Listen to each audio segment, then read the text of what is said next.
Analyse complète de Deadpool 2. Le renouvellement héroïque de l'anti-héros. Deadpool 2 s'ouvre sur une séquence d'intro méta caractéristique, mais le ton est immédiatement plus sombre. Le film, sous ses airs de comédie d'action déjantée, commence en réalité par le naufrage émotionnel de son protagoniste. Wade Wilson, enfermé dans un conteneur en acier qu'il a lui-même choisi, se fait exploser. Ce suicide répété, aussi traité sur le mode de la blague noire, est le symptôme d'un profond désespoir. Le film établit d'emblée que son humour sera le mécanisme de défense d'un homme brisé, une carapace contre la douleur. Cette séquence introductive fixe les nouveaux enjeux narratifs et psychologiques de cette suite. La mort de Vanessa, survenue lors d'une attaque apparemment banale visant Deadpool, est l'élément déclencheur fondamental de l'intrigue. Cette décision scénaristique a été largement analysée et critiquée comme un exemple de fridging, un trope narratif où un personnage féminin est blessé ou tué uniquement pour motiver le développement du héros masculin. Le film lui-même, dans un éclair de conscience méta, y fait référence plus tard, montrant qu'il est parfaitement au courant de cette critique. Narrativement, cette perte ancre Wade dans une quête de sens qui dépasse la simple vengeance.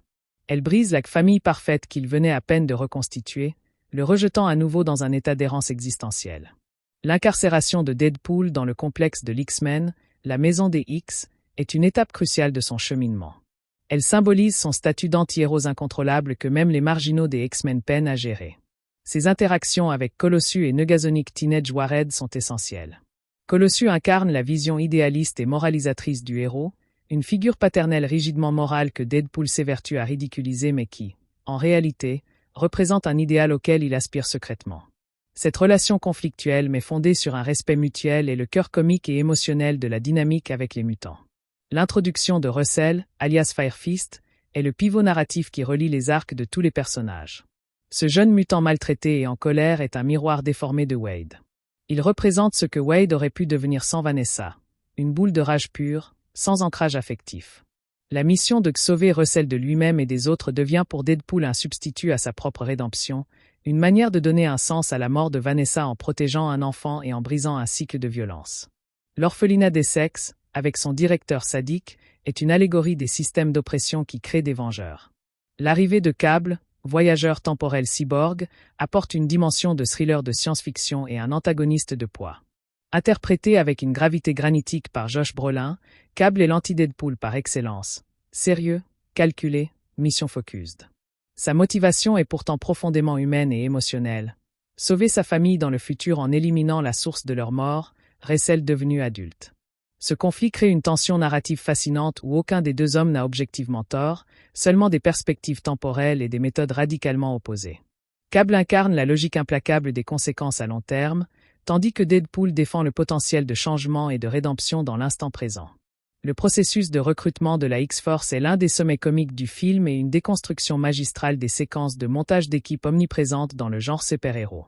Chaque candidat est présenté avec un pouvoir ridicule, comme le fait de pouvoir prédire les alertes séismes, ou absurde, l'homme invisible nommé Flasson, soulignant l'artificialité de ce trope. L'humour réside dans la sincérité avec laquelle Deadpool approche ce projet, contrastant avec l'absurdité totale de ses choix. Cette séquence prépare le terrain pour le gag le plus audacieux du film. La mission de saut en parachute de la X-Force est un moment d'anthologie cinématographique. En éliminant la quasi-totalité de la nouvelle équipe dans des morts accidentelles et ridicules en moins de 2 minutes, Deadpool 2 exécute la subversion ultime. Il tourne en dérision non seulement ses propres ambitions de leader, mais aussi l'attente du public qui anticipe la formation d'un groupe de héros durables. Seul Domino survit, démontrant de façon éclatante et visuelle l'efficacité de son pouvoir de chance. Ce choix narratif osé renforce l'identité du film comme entité anticonformiste, prête à briser toutes les conventions pour surprendre et faire rire. Domino, interprété par Zazie Beetz, est une réussite créative majeure.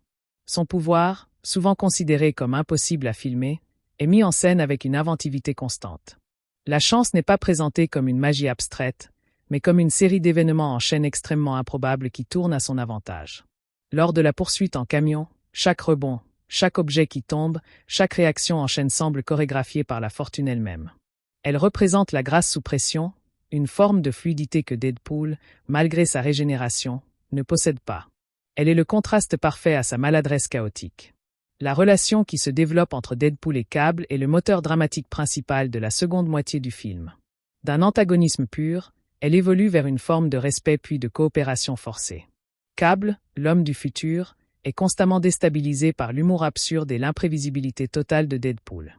Leurs combats sont autant des duels physiques que des chocs philosophiques. Le moment où Cable, après avoir vu Deadpool se régénérer à partir d'une seule main, soupire d'exaspération est un résumé parfait de leur dynamique. Face au chaos incarné, la logique est impuissante. La séquence dans le pénitencier convoyeur, l'Icebox, est un tournant. Elle marque l'alliance improbable de Deadpool, Cable et Domino pour une cause commune. Extraire Russell avant qu'il ne sombre définitivement. L'action, chorégraphiée par le réalisateur David Leitch, ancien cascadeur et co-réalisateur de John Wick, gagne en fluidité et en inventivité. On sent l'influence du cinéma d'action physique, avec des plans plus longs et des combats plus lisibles. C'est aussi le moment où Deadpool, confronté à la haine pure de Russell, commence à réaliser que la simple sauvetage physique ne suffit pas. Il doit gagner la confiance et apaiser la colère du jeune mutant.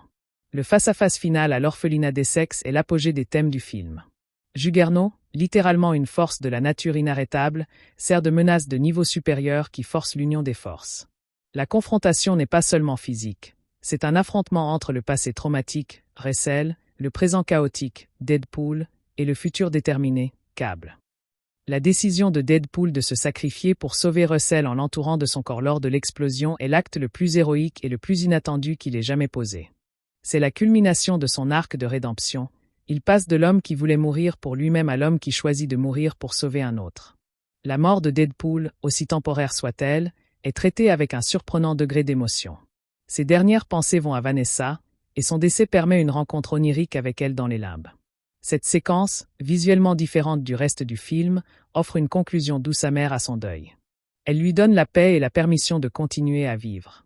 C'est un moment de catharsis silencieux au milieu du chaos, prouvant que le film peut suspendre son humour pour toucher une corde sensible authentique.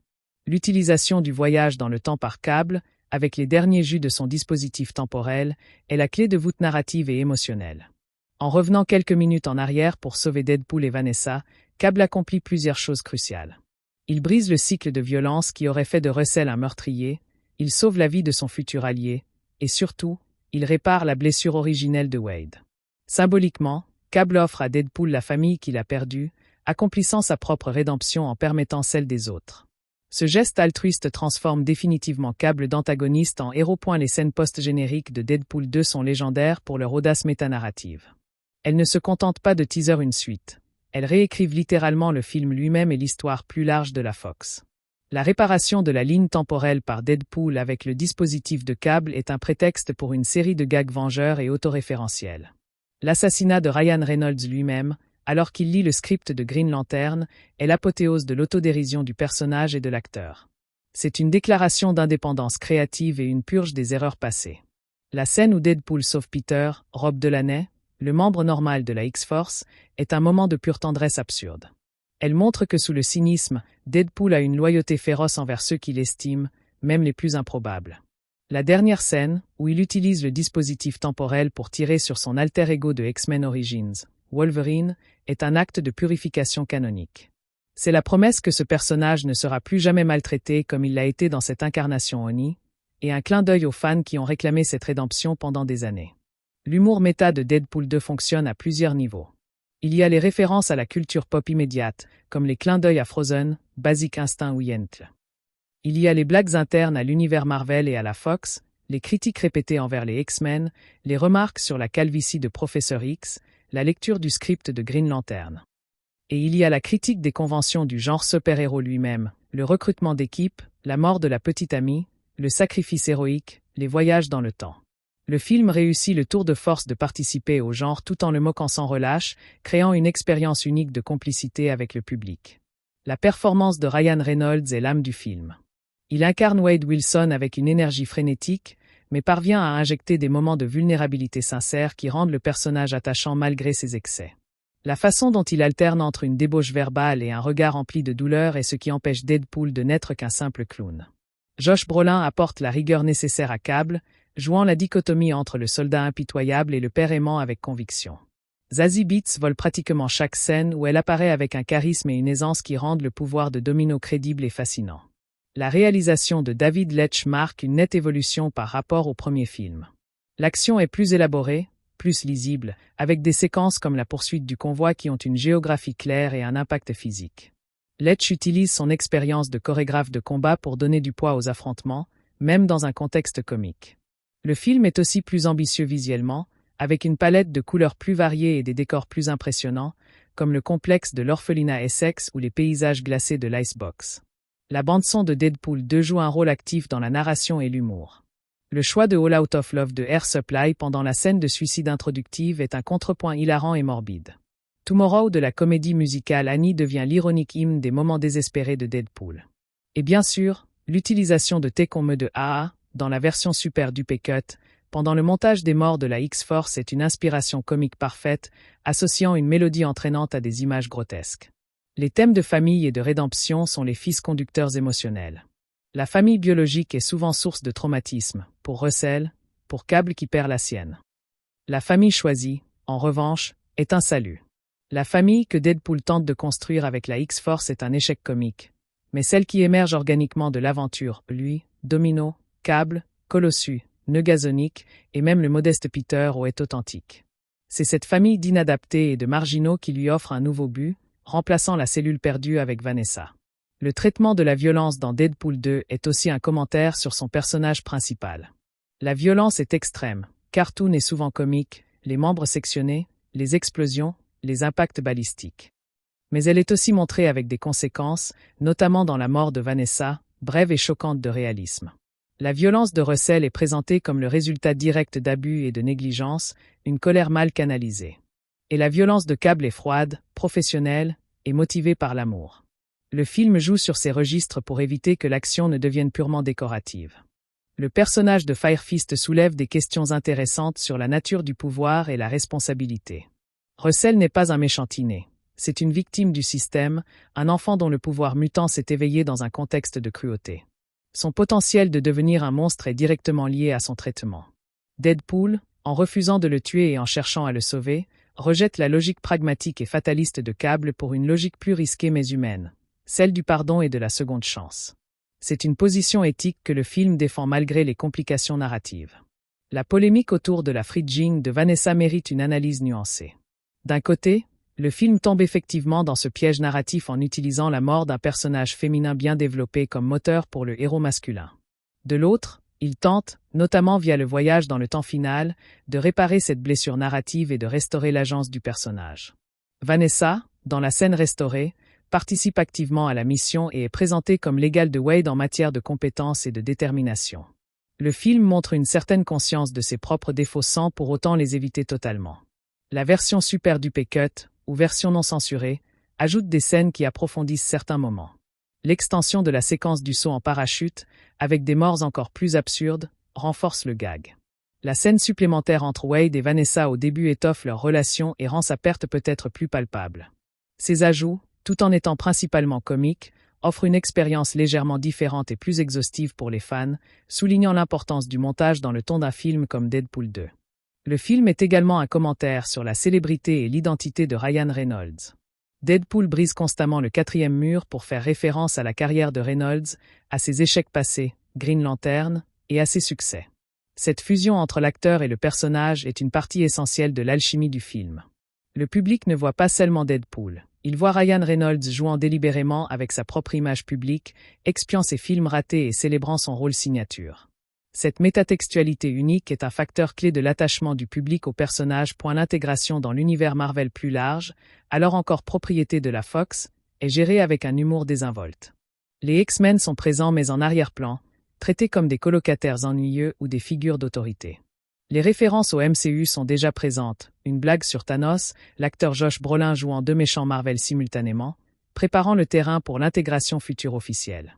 Deadpool 2 fonctionne comme un îlot narratif autonome tout en reconnaissant qu'il existe dans un écosystème super-héroïque plus vaste et parfois incohérent. La conclusion du film, avec Deadpool ayant trouvé une nouvelle famille et une nouvelle paix, tout en restaurant son histoire avec Vanessa, est étonnamment chaleureuse. Elle montre un personnage ayant grandi émotionnellement. Il n'est plus le mercenaire solitaire et cynique du début du premier film. Il a appris à se connecter aux autres, à accepter la responsabilité, et à utiliser ses capacités pour quelque chose de plus grand que lui-même ou que l'argent. C'est un arc de rédemption classique, mais exécuté avec un humour singulier qui empêche toute mièvrerie. L'héritage de Deadpool 2 est significatif. Il a prouvé que le succès du premier n'était pas un accident et qu'un humour adulte, méta et subversif pouvait coexister avec un récit émotionnellement engagé. Il a repoussé les limites de ce qui est acceptable dans un blockbuster de super-héros, en termes de violence, de langage et de déconstruction des codes. Il a également établi une feuille de route pour l'intégration du personnage dans le MCU, démontrant qu'il pouvait garder son identité tout en interagissant avec un monde cinématographique plus familial. En définitive, Deadpool 2 est plus qu'une suite qui réplique la formule du premier.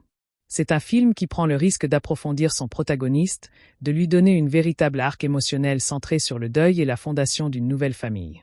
Il élargit son univers avec des personnages mémorables comme Cable et Domino, tout en doublant la dose d'humour méta et d'action chorégraphiée. S'il trébuche parfois sur certains tropes qu'il prétend critiquer, il reste une œuvre audacieuse, drôle et étonnamment touchante qui a consolidé Deadpool comme l'un des anti-héros les plus uniques et influents du cinéma contemporain. Le génie de cette suite réside dans sa capacité à construire une histoire cohérente sous le déluge apparemment chaotique des quatrièmes murs brisés et des blagues potaches. Le scénario opère une synthèse habile entre le divertissement pur et l'exploration de thèmes graves, sans jamais verser dans le ton professoral. Cette alchimie fragile est le résultat d'une écriture qui considère le personnage principal non comme un simple véhicule à gags, mais comme une entité psychologiquement complexe dont l'humour est le symptôme d'une profonde souffrance. La structure narrative elle-même reflète ce désordre intérieur, mêlant les époques et les tons avec une désinvolture calculée. On perçoit l'influence des comics mythiques de Joe Kelly, où la dérision masquait souvent une tragédie personnelle déchirante. Le film ne se contente pas de faire référence à la culture pop. Il l'utilise comme un langage pour décoder la névrose de son protagoniste, chaque référence devenant une pièce du puzzle de son esprit fracturé. Cette approche lui confère une épaisseur littéraire inattendue pour un film de ce genre, élevant le matériau source au-delà de sa réputation de simple parodie violente. L'évolution de Wade Wilson entre les deux films est un cas d'étude en écriture de personnages. Dans le premier opus, son cynisme était une réponse directe à la trahison et à la transformation physique atroce qu'il avait subie. Ici, ce cynisme est devenu un mode de vie, un automatisme qui persiste même lorsque sa vie s'améliore, révélant un homme incapable de véritable paix. Sa relation avec Vanessa était le seul élément stabilisateur, le seul rempart contre son propre chaos. Sa disparition ne le ramène donc pas à un état antérieur, mais le projette dans un territoire encore plus sombre, où même le désir de vengeance perd son sens. Cette descente est illustrée de façon métaphorique par son emprisonnement volontaire dans un conteneur en acier, une matrice mortifère d'où il ne cherche pas à s'échapper. Le film suggère ainsi que le véritable antagoniste de Deadpool n'est pas un méchant extérieur, mais sa propre pulsion de mort, sa difficulté à accepter le bonheur comme un état durable et mérité. Cette introspection distingue la suite du premier film, qui était davantage une origin story et une histoire d'amour. La Maison des X n'est pas seulement un décor amusant. Elle fonctionne comme un miroir grossissant des insuffisances de Deadpool et de sa relation ambiguë avec la notion d'héroïsme. Colossus, dans son idéalisme presque naïf, représente un code moral rigide que Deadpool rejette intellectuellement mais admire secrètement. Chaque mission de réhabilitation que lui impose le métal mutant est une occasion pour le film de déconstruire les clichés de la mission de super-héros tout en montrant l'aspiration sincère de Wade à faire le bien, malgré lui.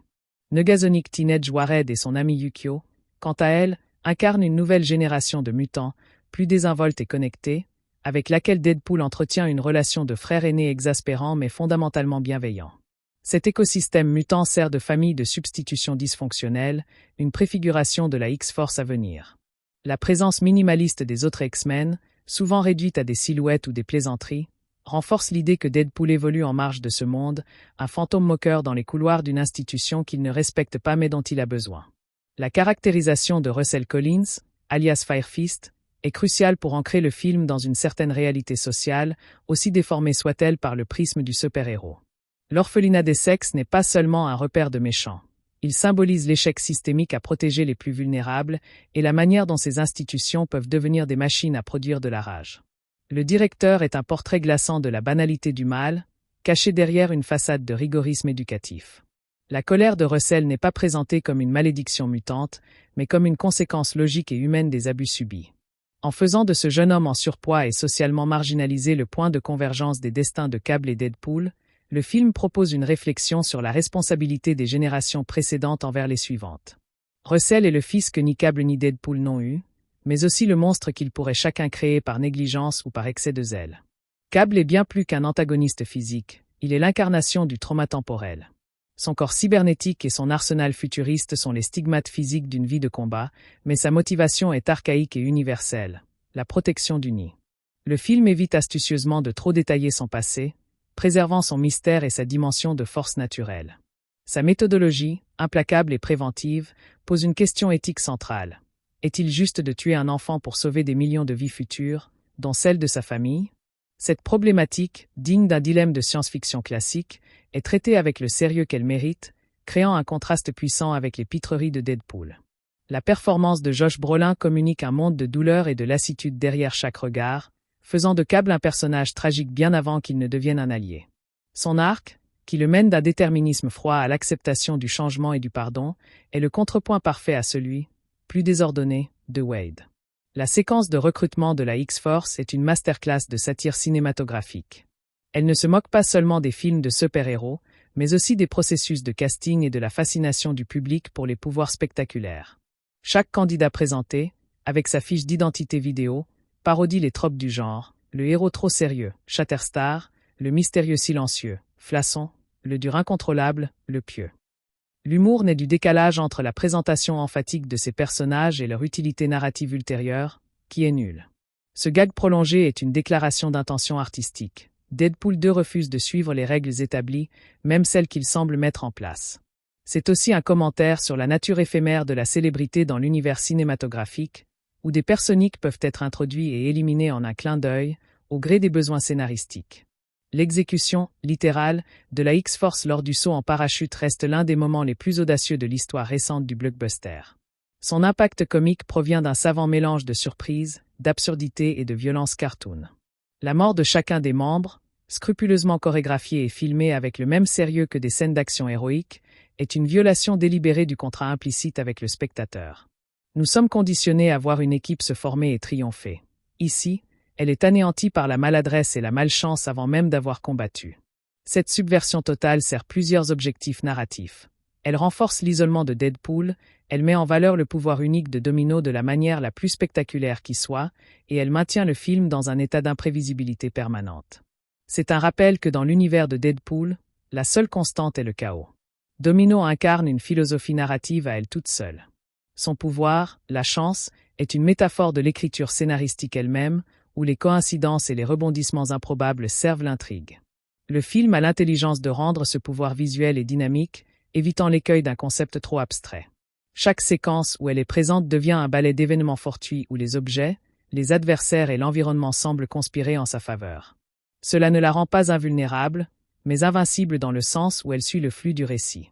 Elle représente une forme d'harmonie avec le chaos du monde, une qualité que Deadpool, pourtant agent du chaos, ne possède pas. Sa sérénité face au danger est l'antithèse de l'anxiété verbale de Wade, faisant d'elle son complément parfait et non une simple recrue. La relation Deadpool-Cable évolue selon une mécanique narrative précise, passant par des étapes claires, l'antagonisme pur, la rivalité forcée par les circonstances, la reconnaissance mutuelle des motivations, et enfin l'alliance fondée sur un respect gagné au combat. Leurs affrontements sont des dialogues en action. Le combat dans la cellule de Wade est brutal et personnel, un règlement de compte entre deux visions du monde. La trêve temporaire dans le convoyeur l'Icebox est pragmatique, née de la nécessité.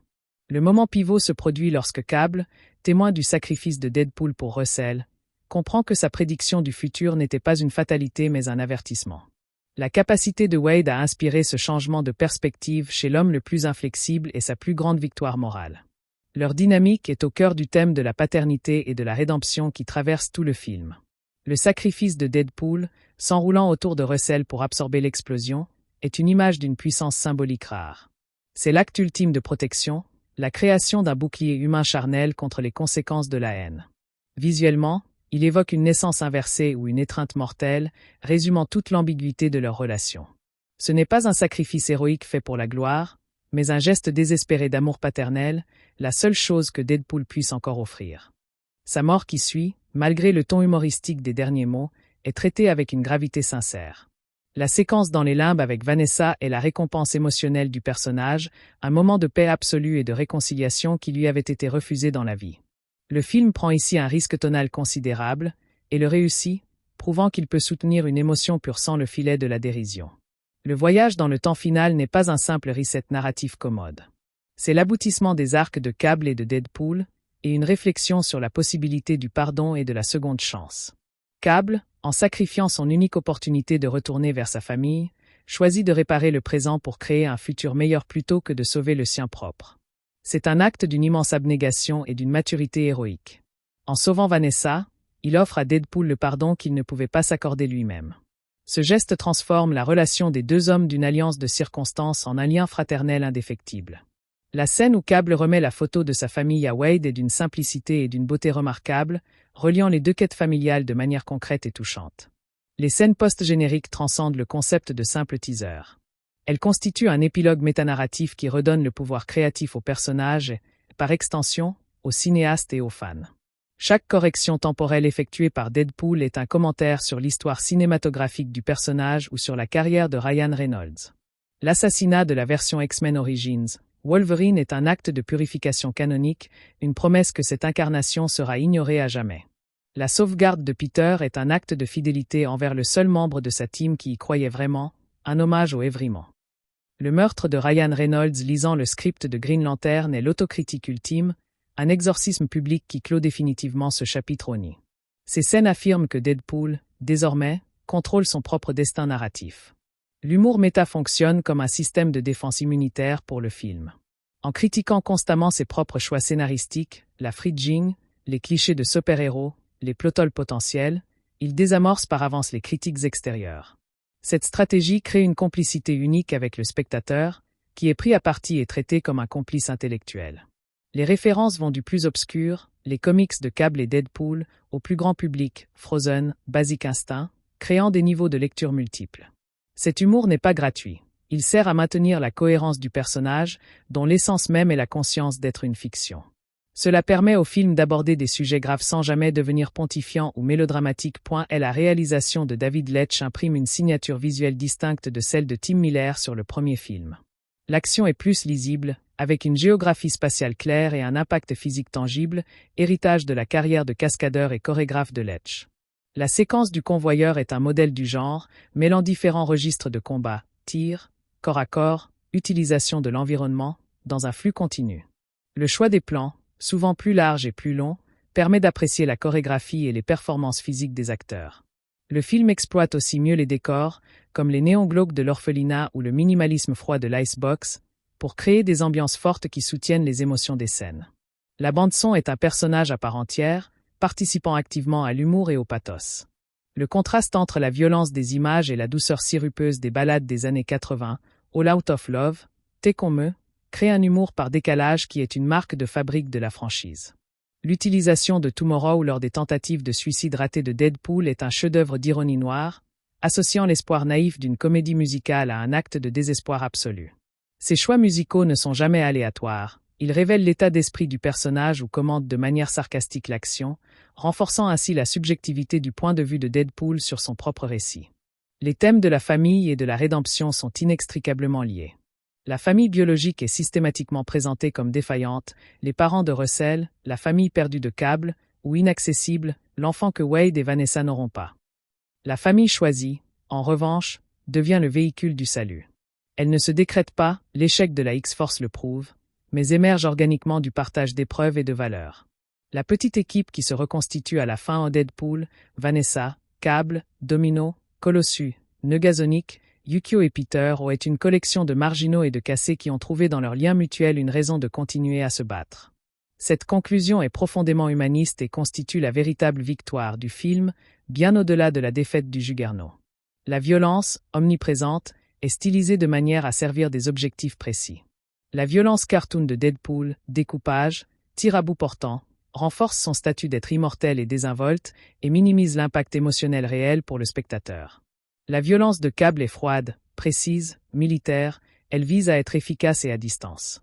La violence de Russell est chaotique, émotionnelle, et celle du Juggernaut est une force pure de la nature, inarrêtable. En variant les registres, le film évite la monotonie et utilise la violence comme un langage pour caractériser ses personnages. La mort de Vanessa, rapide et brutale, est un choc précisément parce qu'elle rompt avec ce style, nous rappelant que dans cet univers, la mort peut aussi être soudaine, banale et définitive. Le personnage de Fire Fist permet au film d'aborder des questions sociales sous le couvert du fantastique.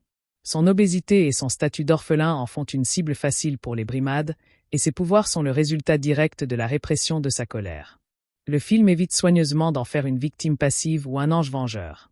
Russell est moralement ambivalent, capable de cruauté mais aussi de gratitude.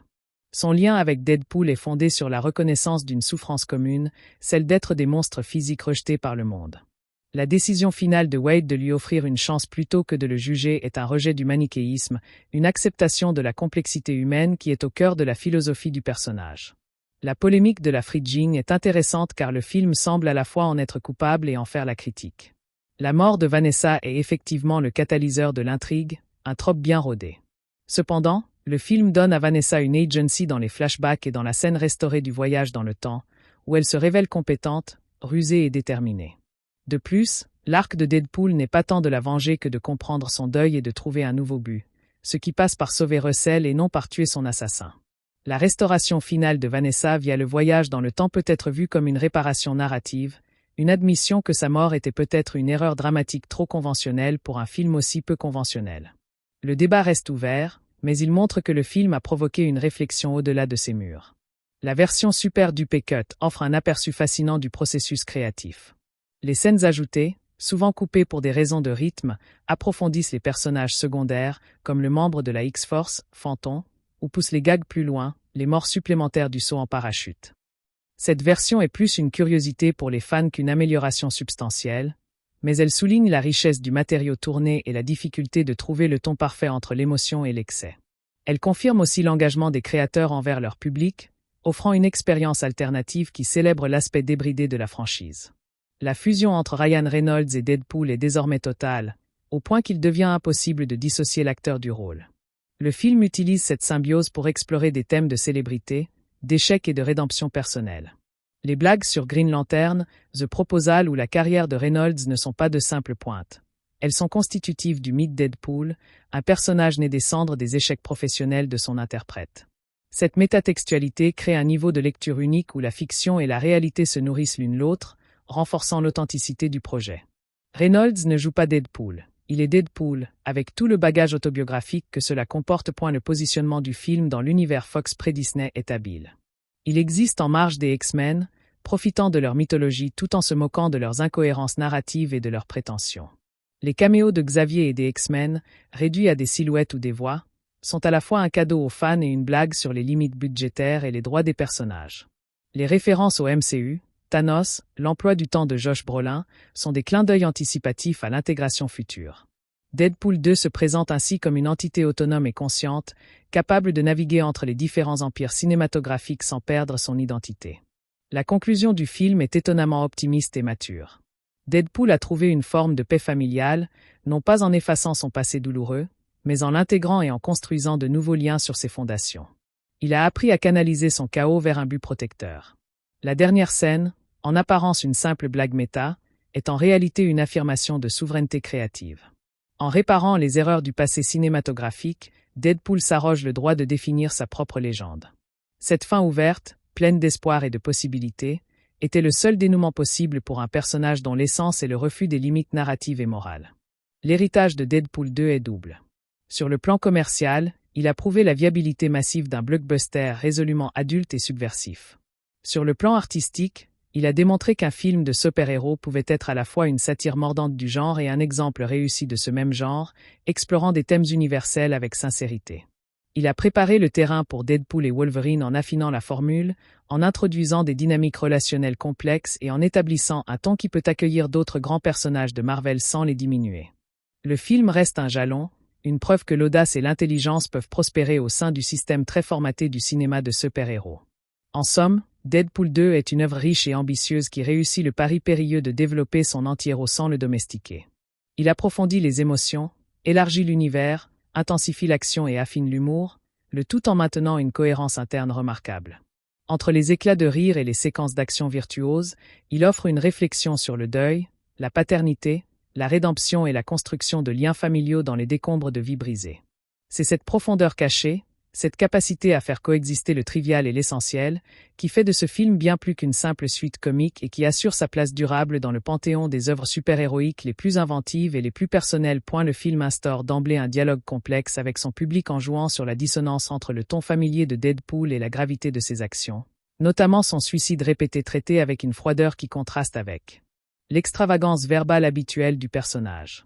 Cette introduction audacieuse fonctionne comme un avertissement narratif, signalant que la suite explorera les abysses psychologiques de son protagoniste sous le vernis des plaisanteries méta et des références cinéphiles.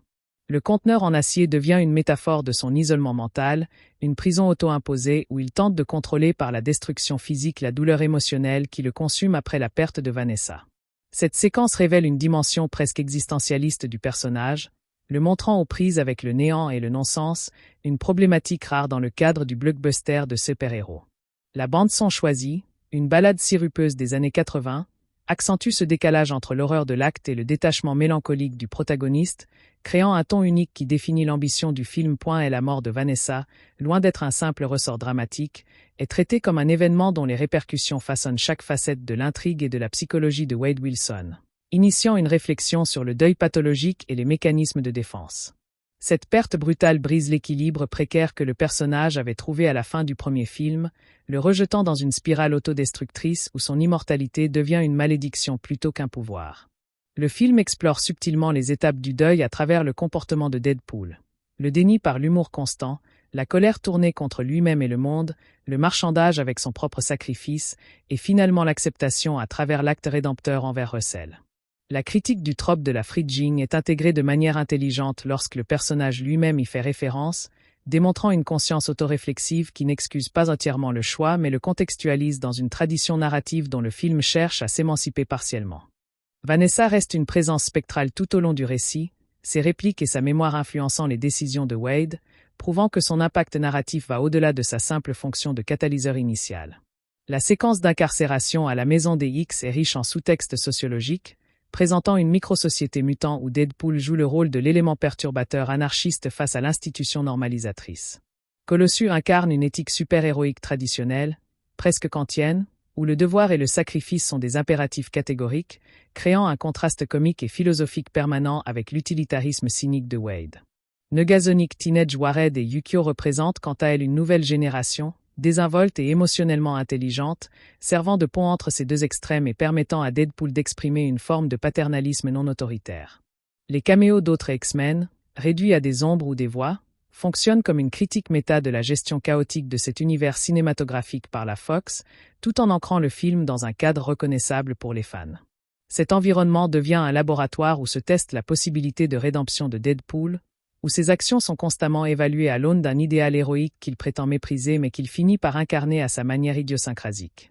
L'arrivée de Cable introduit une dimension de thriller temporel et de tragédie familiale qui élève considérablement les enjeux narratifs, transformant un conflit personnel en une question de paradoxe temporel et de destinée. Son design, mêlant cybernétique brutale et usure physique, raconte visuellement une histoire de souffrance et de survie à tout prix, tandis que sa motivation purement affective l'humanise immédiatement malgré sa méthodologie impitoyable. Le personnage sert de contrepoint structural à Deadpool, là où Wade utilise l'humour comme bouclier, Cable affiche une froideur tactique. Là où l'un est chaotique et imprévisible, l'autre est méthodique et déterminé.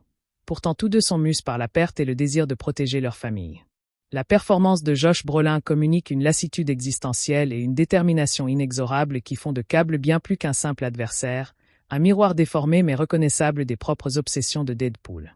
Leur relation évolue selon une dialectique hegelienne où la thèse, la vengeance de Cable, et l'antithèse, la rédemption prônée par Deadpool, finissent par produire une synthèse inattendue dans le sacrifice mutuel et le voyage temporel réparateur. Le personnage de Russell Collins en Fire Fist est une construction narrative brillante qui permet au film d'aborder des thèmes sociosensibles sous le couvert du fantastique super-héroïque. Son obésité et son statut d'orphelin marginalisé en font une victime crédible d'un système qui produit la violence qu'il prétend contenir, l'orphelinat et sexe fonctionnant comme une allégorie des institutions carcérales pour mineurs. La colère du jeune mutant n'est pas présentée comme un mal métaphysique mais comme la conséquence psychologiquement réaliste d'années d'abus et d'humiliation, sa pyrokinésie étant la matérialisation métaphorique de sa rage rentrée. Le film évite soigneusement l'écueil du manichéisme en montrant que Russell est capable à la fois de cruauté vindicative et de gratitude émotionnelle, sa relation ambivalente avec Deadpool reflétant la complexité des liens entre victime et sauveur. En faisant de ce jeune homme le point focal du conflit entre Cable et Deadpool, le scénario pose une question éthique profonde sur la prédestination et le libre arbitre. Un enfant traumatisé doit-il être jugé pour le monstre qu'il pourrait devenir dans un futur hypothétique? La séquence de recrutement de la X-Force représente l'apogée de la déconstruction métanarrative propre à la franchise, poussant la logique du premier film vers ses conséquences les plus absurdes et les plus hilarantes. Chaque candidat est soigneusement présenté avec des codes visuels empruntés aux films d'équipe traditionnels, montage dynamique, fiches d'identité stylisées, démonstration de pouvoir, pour mieux souligner l'inutilité complète de ces introductions dans la diégèse. L'humour naît ici de la tension entre la formalité de la présentation et la trivialité des pouvoirs ou le caractère stéréotypé des personnages, créant une critique en règle des conventions de casting et de caractérisation du genre. Cette séquence fonctionne également comme un commentaire autoréflexif sur la nature même de la célébrité dans le cinéma contemporain, où des acteurs peuvent être engagés pour des rôles éphémères dont la seule fonction est de créer un buzz momentané. En établissant des attentes pour une dynamique d'équipe traditionnelle, le film prépare le terrain pour la subversion ultime qui suivra, démontrant une maîtrise rare du rythme comique et narratif. L'élimination systématique de la X-Force lors du saut en parachute constitue l'un des gestes cinématographiques les plus subversifs de la dernière décennie, brisant délibérément le contrat émotionnel qui lie habituellement un film à son public. La mort de chaque membre, chorégraphiée avec une précision à la fois grotesque et comique, sert de critique radicale de la notion de mort héroïque dans le cinéma de super-héros, réduisant le sacrifice à une suite d'accidents ridicules et contingents. Cette décision narrative audacieuse renforce plusieurs thèmes centraux du film: l'isolement existentiel de Deadpool, l'imprévisibilité fondamentale de l'univers qu'il habite, et la supériorité de la compétence individuelle sur le travail d'équipe forcé. La survie de Domino, présentée comme le résultat logique de son pouvoir plutôt que comme un coup de chance, sert de pivot thématique en opposant la grâce naturelle à la maladresse calculée. Cette séquence reste dans les mémoires car elle ose sacrifier un potentiel narratif considérable, une équipe de super-héros étoffés, au profit d'un gag unique mais révélateur de l'identité profonde de la franchise. Domino incarne une philosophie narrative et existentielle singulière, son pouvoir de chance fonctionnant comme une métaphore de la fluidité taoïste face aux obstacles de l'existence. Contrairement à Deadpool qui affronte le chaos par le chaos, Domino épouse le cours des événements avec une sérénité qui frôle la passivité active, chaque obstacle se transformant en opportunité sans qu'elle n'ait besoin de force brute. La mise en scène de son pouvoir est une prouesse cinématographique, utilisant le montage, la chorégraphie et les effets spéciaux pour rendre visuellement palpable un concept abstrait, créant une logique interne cohérente et fascinante.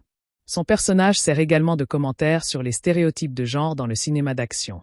Là où les héroïnes sont souvent surmusclées ou hypersexualisées, Domino est simplement compétente, confiante et immensément cool, volant pratiquement chaque scène par la seule force de son charisme naturel. Sa relation avec Deadpool est dépourvue de tensions romantiques conventionnelles, privilégiant un respect professionnel et une complicité ironique qui enrichit la dynamique d'ensemble. L'évolution de la relation Deadpool en Cable suit une trajectoire psychologiquement crédible qui dépasse le simple schéma antagoniste en alliance de circonstances, explorant des nuances de masculinité, de deuil et de paternité. Leurs combats initiaux sont des dialogues violents où s'affrontent deux visions du temps, la perspective linéaire et déterministe de Cable contre l'approche chaotique et présentiste de Deadpool. La trêve dans le convoyeur Icebox n'est pas fondée sur une soudaine affection mais sur un pragmatisme partagé et une reconnaissance mutuelle de leurs motivations profondément personnelles. Le moment de bascule se produit lorsque Cable assiste au sacrifice de Deadpool, réalisant que la prédiction n'est pas un destin inéluctable mais un avertissement modifiable par l'intervention humaine et l'amour sacrificiel. Leur relation finale, scellée par le voyage temporel réparateur, représente une forme de fraternité d'armes et de compréhension mutuelle qui évoque les couples mythiques du cinéma d'action, mais avec une profondeur émotionnelle rarement atteinte dans le genre. Le sacrifice ultime de Deadpool, s'enroulant autour de Russell pour absorber l'explosion, est une image d'une densité symbolique remarquable, condensant en un geste toutes les ambiguïtés de son parcours. Ce bouclier humain charnel évoque à la fois l'étreinte protectrice d'un parent et le piège mortel d'un constricteur, résumant l'ambivalence fondamentale de sa relation avec le jeune mutant. Visuellement, la séquence fait écho à des icônes du sacrifice dans l'art religieux et la peinture classique, élevant le moment au statut de tableau allégorique sur la rédemption par le don de soi. La mort qui suit, malgré les dernières plaisanteries, est traitée avec une solennité qui contraste fortement avec le ton habituel du film, prouvant sa capacité à alterner les registres sans perdre en cohérence émotionnelle. La scène dans les limbes avec Vanessa fonctionne comme une catharsis psychanalytique, permettant au personnage de faire son deuil et d'obtenir la permission symbolique de continuer à vivre, clôturant ainsi son arc mélancolique de manière satisfaisante. L'utilisation du voyage dans le temps comme dispositif de résolution narrative est bien plus qu'un artifice commode. C'est l'aboutissement thématique des arcs de Cable et Deadpool et une réflexion sur la nature du pardon et de la rédemption. Cable, en sacrifiant son retour vers sa famille, choisit délibérément de créer un futur meilleur plutôt que de restaurer le sien, un acte d'altruisme pur qui transforme son personnage de vengeur en sauveur. En sauvant Vanessa, il n'offre pas seulement à Deadpool un happy ending, mais lui donne surtout l'opportunité de dépasser son trauma sans effacer sa mémoire, préservant ainsi la croissance psychologique acquise au cours du film. Ce geste réparateur établit également une nouvelle économie narrative où les conséquences tragiques ne sont plus nécessairement irréversibles, ouvrant des possibilités créatives tout en maintenant les enjeux émotionnels. La scène finale où Cable confie la photo de sa famille à Deadpool est d'une simplicité poignante, reliant les quêtes des deux hommes par le fil rouge de l'amour familial et du sacrifice intergénérationnel. Les scènes post-génériques transcendent leur fonction traditionnelle de teaser pour devenir un manifeste métacinématographique où Deadpool s'approprie littéralement les moyens de production narrative. Chaque correction temporelle est un commentaire sur l'histoire du personnage dans les médias, depuis la version Oni de X-Men Origins, Wolverine jusqu'aux errances de la carrière de Ryan Reynolds. L'assassinat de son alter ego précédent est un acte de purification canonique violent mais nécessaire, une déclaration d'indépendance créative à l'égard des interprétations passées. La sauvegarde de Peter, le membre normal de la X-Force, est un hommage touchant à l'évriment et une affirmation que la valeur d'un individu ne réside pas dans ses pouvoirs mais dans sa fidélité et son courage moral. Le meurtre de Ryan Reynolds lisant le script de Green Lantern fonctionne comme un exorcisme culturel public, refermant définitivement un chapitre embarrassant tout en intégrant cet échec dans la mythologie personnelle du personnage. L'humour méta omniprésent fonctionne comme un système immunitaire narratif sophistiqué, permettant au film d'incorporer la critique extérieure dans son propre discours et de désamorcer les objections potentielles par l'autodérision. Ce dispositif crée une relation unique de complicité intellectuelle avec le spectateur, traité non comme un consommateur passif mais comme un interlocuteur informé capable de décoder les multiples niveaux de référence. Les clins d'œil vont des plus obscurs, les comics de Nicieza et Liefeld, aux plus populaires, les blockbusters contemporains, construisant une tapisserie intertextuelle qui récompense l'attention tout en restant accessible. Cette stratégie permet également d'aborder des sujets sérieux, le deuil, la rédemption, la violence systémique, sans jamais tomber dans le didactisme ou le mélodrame, l'humour servant de filtre qui préserve l'authenticité émotionnelle tout en évitant le pathos excessif. La direction d'action de David Leitch marque une évolution significative par rapport au premier film, imprimant une signature visuelle plus fluide et chorégraphiée qui bénéficie de son expérience de cascadeur et de réalisateur de John Wick. Les séquences de combat privilégient la lisibilité spatiale et l'impact physique tangible, utilisant des plans plus larges et des prises plus longues pour mettre en valeur le travail des performés et des chorégraphes. La poursuite du convoyeur est un modèle du genre, mêlant différents registres d'action, tir de précision, combat au corps à corps, utilisation créative de l'environnement, dans un flux continu qui maintient une tension narrative tout en permettant des moments comiques parfaitement intégrés. Leitch exploite également les décors de manière plus inventive, transformant l'orphelinat Essex en un espace gothique oppressant et l'Icebox en un labyrinthe froid et impersonnel qui reflète l'état psychologique des personnages. La bande-son joue un rôle actif dans la construction du ton et la caractérisation psychologique, opérant un contrepoint constant entre l'émotion brute et son traitement ironique. Le choix de ballades des années 80, All Out of Love, T'es qu'on me, pendant des scènes de violence ou de désespoir crée un humour par anachronisme qui est devenu une signature de la franchise, tout en révélant la sensibilité nostalgique et kitsch de Deadpool. L'utilisation de Tomorrow de la comédie musicale Annie lors des tentatives de suicide est particulièrement brillante, associant l'espoir naïf d'une chanson pour enfants à l'acte ultime de désespoir, résumant toute l'ambivalence du personnage. Ces choix musicaux ne sont jamais décoratifs. Ils commentent l'action, révèlent l'état d'esprit des personnages et participent à la déconstruction des codes émotionnels du cinéma de genre. Les thèmes de la famille et de la rédemption sont tissés de manière organique dans la trame narrative, évitant la lourdeur symbolique pour émerger naturellement des interactions entre les personnages. La famille biologique est systématiquement présentée comme défaillante, les parents de Russell, la famille perdue de Cable, ou tragiquement inaccessible, l'enfant que Wade et Vanessa ne peuvent avoir, créant un vide affectif que les personnages tentent de combler. La famille choisie, en revanche, se construit progressivement à travers le partage d'épreuves et la reconnaissance mutuelle des traumatismes et des forces de chacun.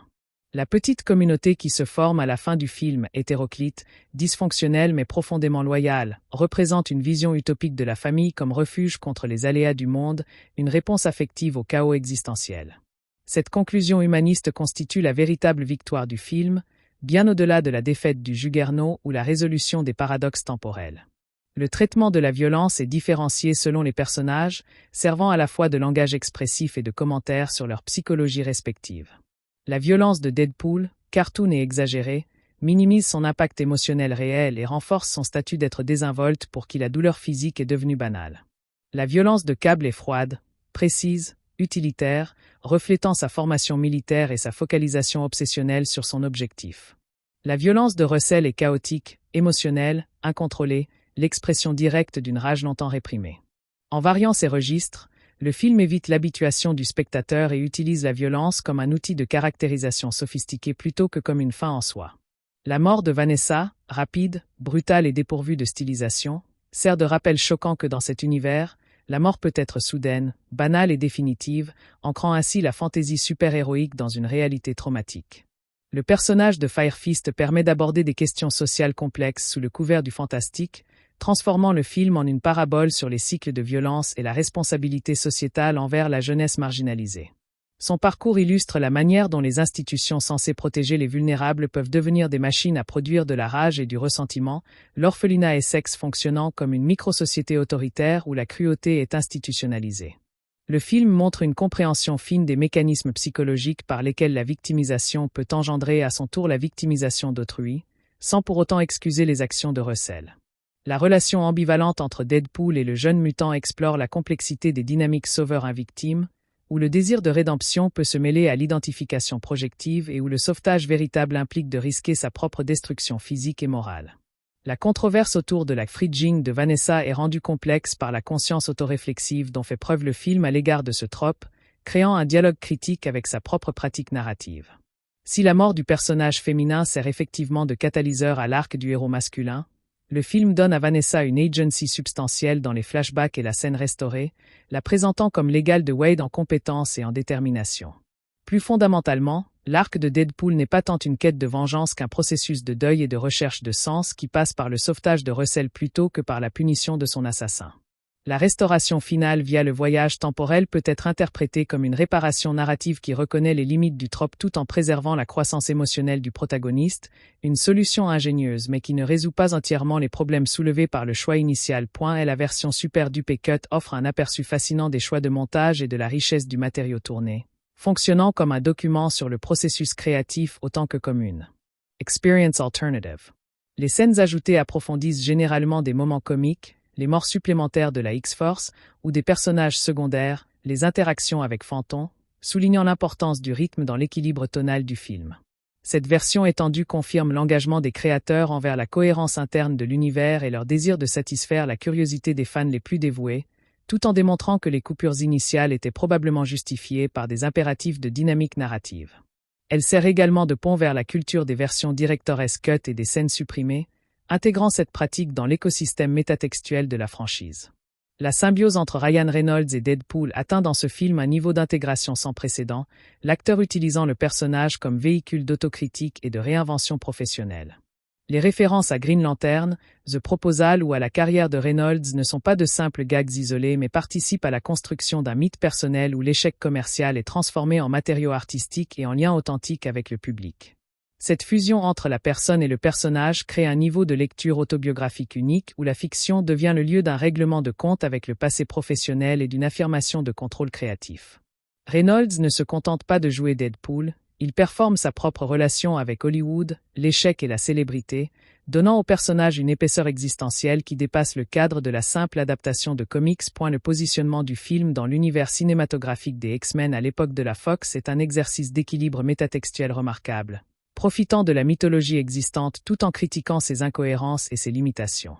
Les caméos des X-Men, réduits à l'état de silhouette ou de voix off, fonctionnent à la fois comme des easter eggs pour les fans et comme une critique des contraintes budgétaires et des droits de personnages qui entravent la cohérence narrative.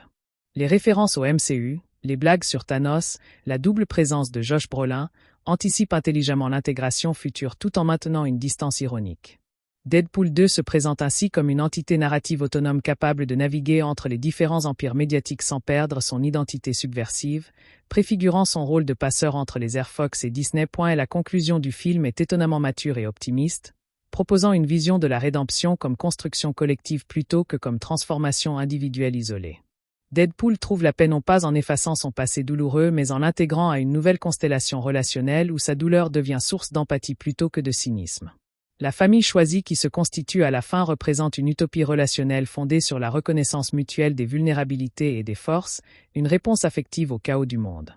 La dernière scène, en apparence une simple blague méta, est en réalité une déclaration de souveraineté créative. En réparant les erreurs du passé cinématographique, Deadpool s'affirme comme l'auteur de sa propre légende. Cette fin ouverte sur l'avenir, pleine d'espoir et de possibilités, était le seul dénouement cohérent pour un personnage dont l'essence est le refus des limites narratives et morales. L'héritage de Deadpool 2 est double. Sur le plan industriel, il a démontré la viabilité commerciale massive d'un blockbuster résolument adulte et subversif à l'ère de la suprématie du PG-13. Sur le plan artistique, il a prouvé qu'un film de super-héros pouvait être à la fois une satire incisive du genre et un exemple réussi de ses potentialités émotionnelles. Le film a affiné la formule du premier opus en approfondissant les relations entre les personnages, en complexifiant les enjeux thématiques et en élargissant l'univers de manière cohérente. Il a préparé le terrain pour Deadpool et Wolverine en établissant un ton capable d'accueillir d'autres icônes de Marvel sans les diminuer ni sacrifier son identité unique. Plus fondamentalement, il a consolidé Deadpool comme une figure culturelle majeure, à la fois produit et critique de l'industrie du divertissement, et comme un espace de liberté créative au sein du système très formaté du cinéma de super-héros. La construction narrative du film repose sur un savant équilibre entre la linéarité classique du récit de super-héros et la fragmentation métatextuelle propre à Deadpool, créant une expérience à la fois accessible et riche en sous-texte. L'intrigue principale suit une structure conventionnelle, perte, quête de rédemption, confrontation finale, résolution, mais cette armature est constamment interrogée, déformée et commentée par le personnage principal et les choix de mise en scène. Cette dialectique entre tradition et subversion permet au film de satisfaire les attentes du grand public tout en offrant aux spectateurs avertis une critique en acte des conventions du genre. La cohérence est maintenue grâce à la psychologie du protagoniste, dont l'humour méta et les ruptures de ton sont présentés comme des symptômes de son état mental plutôt que comme de simples artifices comiques. L'exploration du deuil dans le film est d'une justesse psychologique remarquable, dépeignant le processus non comme une progression linéaire mais comme une série de régressions, de répétitions et de moments de lucidité douloureuse. Deadpool traverse différentes phases. Le déni par l'hyperactivité et l'humour compulsif, la colère tournée contre lui-même, les tentatives de suicide, et contre le monde, la mission punitive initiale, la dépression dans sa cellule de la Maison des X, et finalement l'acceptation à travers l'action rédemptrice envers Russell. Le film évite les simplifications sentimentales en montrant que le deuil n'est pas un état dont on guérit, mais une transformation identitaire permanente, une cicatrice qui modifie la relation au monde. La séquence des limbes avec Vanessa représente moins une résolution du deuil qu'une permission symbolique de continuer à vivre avec la perte, une intégration du trauma plutôt que son dépassement. La représentation de la masculinité dans le film est nuancée et progressiste, présentant une variété de modèles masculins qui dépassent les stéréotypes traditionnels du cinéma d'action. Deadpool incarne une masculinité vulnérable et émotionnellement expressive, constamment en dialogue avec sa propre douleur et ses insécurités. Cable représente la masculinité traditionnelle, forte, stoïque, protectrice, mais est montrée comme traumatisée et incapable de communiquer ses émotions autrement que par la violence. Colossus propose un idéal de masculinité morale et responsable, mais quelque peu rigide et paternaliste. Russell, enfin, illustre une masculinité adolescente en crise, façonnée par la violence et le rejet. Le film explore les interactions entre ces modèles, montrant comment ils se confrontent, s'influencent et finalement s'enrichissent mutuellement, proposant une vision de la masculinité comme construction relationnelle plutôt que comme essence immuable. Le traitement du temps dans le récit est particulièrement sophistiqué, mêlant temporalité psychologique, le deuil de Deadpool, chronologie linéaire, la mission de Cable, et boucle temporelle, le voyage dans le temps final, en une structure cohérente. Le temps est présenté simultanément comme une prison, pour Cable, enfermé dans sa quête de vengeance, comme un remède, le processus du deuil, et comme une matière malléable, le voyage temporel réparateur. Cette complexité temporelle reflète la nature même du personnage principal, qui existe à la fois dans le présent de l'action, dans le passé traumatique et dans le futur imaginé. Le film utilise le dispositif de voyage temporel non comme un simple reset narratif, mais comme une métaphore de la possibilité de réparation psychologique et relationnelle, de la capacité à revenir sur ses erreurs pour créer un présent différent. L'humour dans Deadpool 2 fonctionne à plusieurs niveaux simultanés, créant une expérience comique riche et stratifiée qui récompense les visionnages répétés. Au niveau le plus basique, il y a l'humour scatologique et visuel, les gags de violence cartoon, les plaisanteries sexuelles. À un niveau intermédiaire, l'humour de référence culturelle, les clins d'œil aux films, séries, jeux vidéo et actualités. À un niveau supérieur, l'humour métatextuel qui commente les conventions narratives du film lui-même et du genre super-héroïque. Et enfin, à un niveau psychologique, l'humour comme mécanisme de défense du protagoniste, révélateur de sa vulnérabilité et de ses stratégies d'adaptation. Cette stratification permet au film de toucher un public large tout en offrant aux connaisseurs une densité comique qui dépasse la simple accumulation de gags. La direction artistique et le design visuel contribuent significativement à la richesse du film, créant un univers reconnaissable mais suffisamment varié pour maintenir l'intérêt visuel. La Maison des X combine le high-tech stérile et les éléments organiques, reflétant la tension entre nature et technologie qui traverse l'univers mutant. L'orphelinat Essex évoque l'architecture victorienne gothique, créant une atmosphère oppressante et carcérale parfaite pour l'histoire de Russell. Le convoyeur Icebox est un espace minimaliste et froid qui accentue l'isolement des prisonniers et la brutalité du système carcéral. Les costumes sont également remarquables, celui de Deadpool, usé et personnalisé, l'armure cybernétique de Cable, fonctionnelle et marquée par les combats, la tenue simple de Domino, pratique et élégante. Ces choix visuels renforcent la caractérisation et ancrent la fantaisie dans une réalité tangible. Les performances des acteurs secondaires méritent une attention particulière, car elles contribuent substantiellement à la richesse de l'ensemble sans jamais voler la vedette au protagoniste. Zazie Beetz apporte à Domino une présence charismatique et une assurance tranquille qui en font immédiatement un personnage mémorable et crédible. Josh Brolin donne à Cable une gravité et une profondeur émotionnelle qui empêchent le personnage de devenir un simple antagoniste unidimensionnel. Julian Dennison incarne Russell avec une justesse troublante, alternant entre la vulnérabilité de l'adolescent maltraité et la colère froide du futur tyran. Les seconds rôles comiques, Peter, les membres de la X-Force, sont parfaitement calibrés, apportant des moments d'hilarité sans perturber le flux narratif principal. Cette distribution équilibrée témoigne d'un casting réfléchi et d'une direction d'acteurs précise. La thématique de la rédemption est traitée avec une complexité morale rare, évitant les simplifications faciles pour explorer les ambiguïtés et les paradoxes du processus. La rédemption de Deadpool ne passe pas par une simple punition ou un sacrifice unique, mais par un long processus de reconstruction identitaire qui implique de reconnaître sa responsabilité envers autrui, Russell, et d'accepter sa propre vulnérabilité. Cable trouve sa rédemption non pas en accomplissant sa mission initiale, tuer Russell, mais en y renonçant au profit d'une solution plus éthique, sacrifiant son retour vers sa famille pour créer un futur meilleur. Russell, quant à lui, se voit offrir la possibilité d'une rédemption préventive, la chance de ne pas devenir le monstre qu'il était prédestiné à être. Le film suggère ainsi que la rédemption est moins une transformation personnelle qu'un processus relationnel et social. Le statut métatextuel de Deadpool 2 en fait un objet cinématographique singulier, à la fois produit de la culture de masse et critique de ses mécanismes. Le film fonctionne simultanément comme un blockbuster de super-héros conventionnel, avec ses séquences d'action, ses effets spéciaux, sa structure narrative classique, et comme une déconstruction de ce même modèle, par l'humour méta, la subversion des tropes, la conscience de sa propre artificialité. Cette double nature lui permet de satisfaire les attentes du public mainstream tout en offrant aux cinéphiles et aux fans une réflexion sur les conditions de production et de réception du cinéma de genre.